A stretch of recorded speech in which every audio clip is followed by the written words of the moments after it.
ಅಪ್ಪಾಜಿಯವರು ನನಗೆ ಹೇಳಿದ ಮಾತೇನಂದ್ರ, ಇದು ಸಾಲಿ ನಿಮ್ಮದ್ರಿಗೆ ಸರ ಒಟ್ಟ ಈ ಮಕ್ಕಳನ್ನ ಬೆಳೆಸಬೇಕು, ಸಂಸ್ಕಾರವಂತರನ್ನಾಗಿ ಮಾಡಬೇಕು. 2 ಅಕ್ಷರ ಕಡಿಮೆ ಕಲಿತರ ಕಲೀಲಿ ನಮ್ಮ ಮಕ್ಕಳು, ಆದ್ರೆ ನೀತಿಯುತವರಾಗಿರಬೇಕು, ಸಚ್ಚಾರಿತ್ರ್ಯವಂತರಾಗಿರಬೇಕು, ತಂದೆ ತಾಯಿಗಳನ್ನ ಗೌರವಿಸುವ ಮಕ್ಕಳಾಗಬೇಕು, ಗುರು ಹಿರಿಯರನ್ನ ಗೌರವಿಸುವಂತಹ ಮಕ್ಕಳಾಗಬೇಕು. ಸಂಸ್ಕಾರ ಅನ್ನುವಂಥದ್ದು ಈಗಿನಿಂದಲೇ ಕೊಡಬೇಕಾಗ್ತದೆ ರಿಗೇಜಿಸ್ತರ.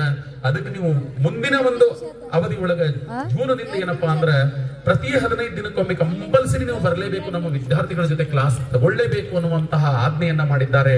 ದಯವಿಟ್ಟು ಇಲ್ಲಿರುವಂತಹ ಪಾಲಕರಿಗೆ ಹೇಳ್ತಾ ಇದ್ದೀನಿ, ನಿಮ್ಮ ಈ ಶಾಲೆಯನ್ನ ಬೆಳೆಸುವುದು ಕೇವಲ ನಿಮ್ಮ ಮಕ್ಕಳನ್ನ ತಂದು ಬಿಟ್ರ ಅಲ್ಲ, ನಿಮ್ಮ ನೆರೆಹೊರೆಯವರ ಮಕ್ಕಳನ್ನು ಸಹಿತ ಈ ಸಂಸ್ಥೆಗೆ ತರಬೇಕು. ಏಕ್ರಿ ಸರ್, ನಾವಿಲ್ಲಿ ಈ ಸದ್ಯಕ್ಕೆ ನಾನು ನಿಮಗೆ ಇಲ್ಲಿ ಅಡ್ವರ್ಟೈಸ್ ಮಾಡಕತ್ತಿಲ್ಲ, ನಮ್ಮ ಸಂಸ್ಥೆಗೆ ಹುಡುಗರು ಕರ್ಕೊಂಡ್ ಬರ್ರಿ ಅಂತ ಹೇಳಕತ್ತಿಲ್ಲ.